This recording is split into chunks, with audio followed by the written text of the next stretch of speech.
cedars in their place. Same thing as the stone. They're saying, okay, you struck down our sycamores, God, we're not going to be humbled. We're going to take a stronger tree, the cedar, and we're going to rise like that tree. It's going to be a symbol of the nation. We're going to come back stronger than ever. So they will. The sign is, the harbinger is, they plant the cedar, except the cedar, the word, of course, is English. The original word is the erez tree. Erez. Erez means cedar, but it also means any conifer tree, a coniferous tree. Literally, the most exact translation is panacea tree. So just keep that in mind. The harbinger has to be, they have to take the sycamore out and replace it, not with another sycamore, which would be natural, but with a panacea tree or an erez tree. So would this happen? A strange thing. In 2003, November, a tree appears in the sky. It's on a crane. They are lowering it down to get an exact spot. They lower it over the corner of ground zero to get it in the exact spot where the sycamore had been struck down. What was the tree? It was a conifer tree. It was a panacea tree. It was the exact erez tree of the scriptures of Isaiah 9:10. And the same thing, they make it a sign. They call it the tree of hope. For Israel, they're saying, this is our hope. We're going to come back stronger than ever. Call it a tree of hope. They gather, have a ceremony around it. A man pronounces things over it, and it celebrates human defiance, and it's the exact harbinger. They don't know what they're doing, but nobody knows what they're doing. No human hand is putting this together. I mean, the terrorists didn't try to strike down a sycamore, nor did they try to put the match this up, but it all comes into place. It's the replaying of the ancient drama of judgment. Okay, now tell me about a third tree, the buttonwood tree. Okay, well, here's the principle. God says when there's a judgment for a nation, He says, I will expose its foundations. Kind of like destroying a house to the foundation. What are the foundations of a nation? The foundations of a nation are what it trusts in, or what it was built upon, or its powers. America's powers, physically, are military and economic or financial. So if we're going to see this, then we're going to see a mystery here that in 9/11 it exposes America's foundation. So where was America's financial foundation? Well, island of Manhattan, it's always been the center. That's where they had a trading post. Of course. They set up a wall to defend themselves. They put up shops. It became known as Wall Street. But how did Wall Street become the the foundation of America's rise as a superpower? It happened in the late 18th century. 24 merchants from New York City gather in a secret meeting. Then from that meeting, they sign a document. That becomes the Buttonwood Association. Buttonwood Association later becomes known as the New York Stock Exchange, Wall Street. So the foundation of America's power in economic is all linked to this word Buttonwood. So what is this Buttonwood? What does that have to do with? Buttonwood stands for a tree.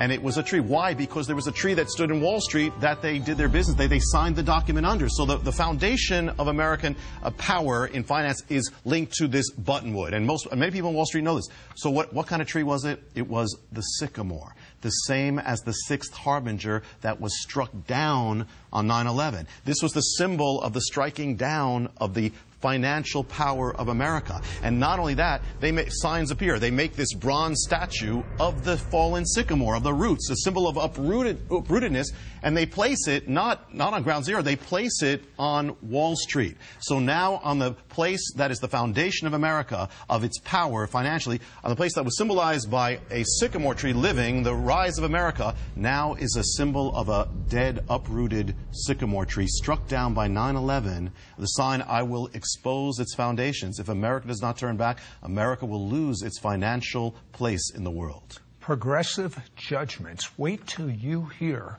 about the vows and the people involved in these vows that line up with exactly what ancient Israel did, but it happened right here in the U.S. of A.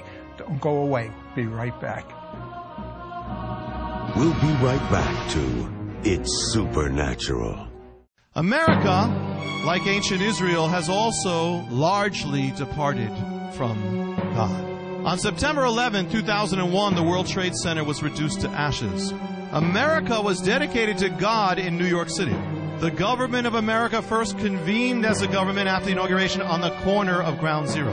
America began before God touching in the corner of Ground Zero. The place of dedication would become a place of the warning.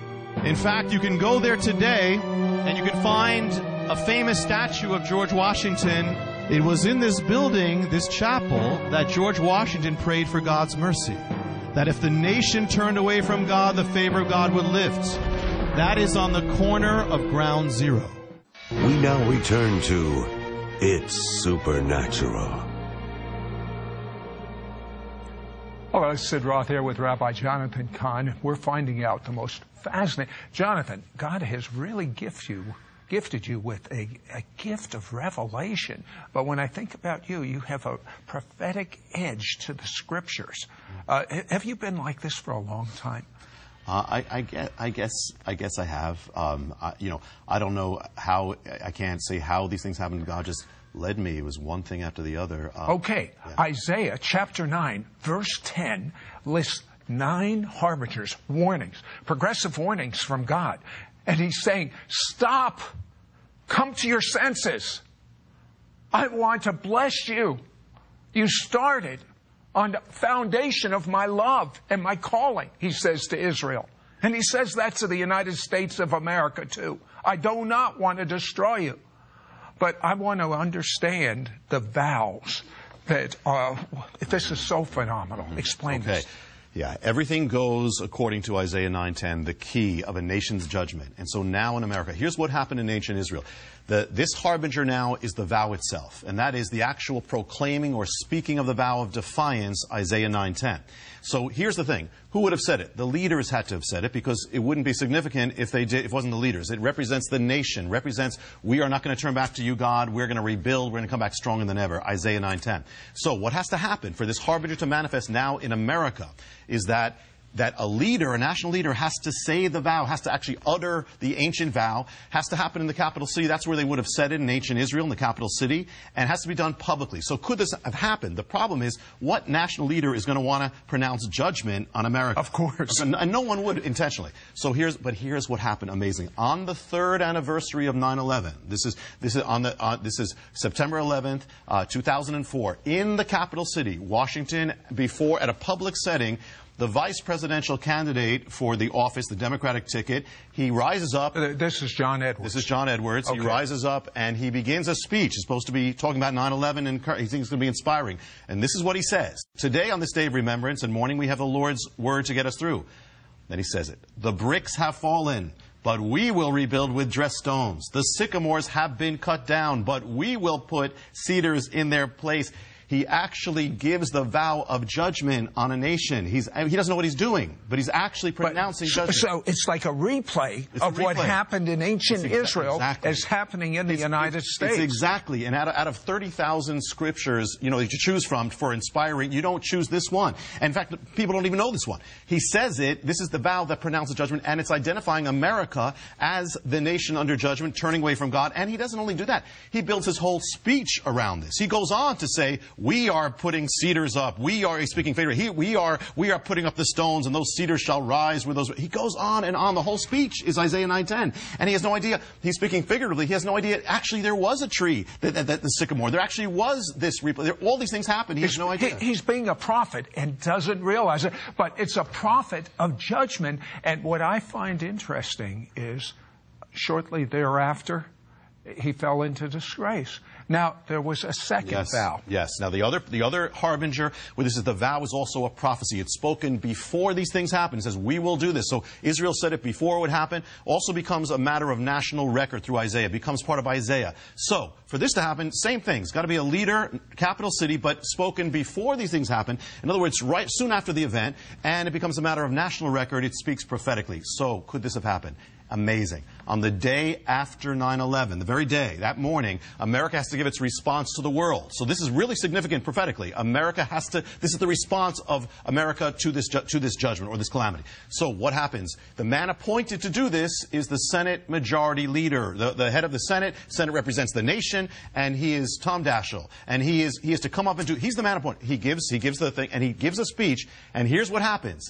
Bizarre, ominous, eerie, and profound. At the end of the speech, he closes with this pinnacle. He says, I know there's only the smallest measure of inspiration that can be taken from this devastation, but I think there is a passage in the Bible from Isaiah that I think speaks to all of us at times. Of all the scriptures, he picks that one. Amazing. And then he says it from the Capitol Hill, from the floor of the Senate, national record. The bricks have fallen down, but we will rebuild with dress stones. Fig trees have been felled, but we will replace them with cedars. And then he goes on, so he's actually, the very day after, pronouncing judgment, linking it all together to ancient Israel. And then he goes on to say, it's not just Israel, it's our vow now. He says, that is what we, America, will do. In other words, this is going to be American policy. We will rebuild, we will recover. He is speaking prophetically. He has no idea that there actually is a tree that day that was just found. He has no idea that years later, all these things he says are actually going to happen at ground zero. He is predicting that America, he's prophesying that America is going to go the course of defiance as ancient Israel. He's setting a course without realizing. So John Edwards does this. Yes. He shortly falls, almost a prophetic sign. Tom Daschle then fell into disgrace when he was asked to be part of the cabinet, if you remember. Yes. Yeah. But here's the amazing thing to me. President Barack Obama knows nothing about any of this. But President Barack Obama is also involved in this vow of national defiance. And Jonathan, you told me that there is even a key, a mystery, if you will, to the economic judgment that will hit America as part of the progressive judgments that are occurring. Is hitting, that the harbingers, this is not the end, this is the beginning, because the harbingers are going to touch everything. They're going to touch the American economy. They're going to touch the world economy. They're going to actually determine the exact days when these calamities are going to happen. And it's amazing. It's going to touch in fact, it is already touching everyone listening. And every American and their bank account and everything else is in an ancient mystery. Next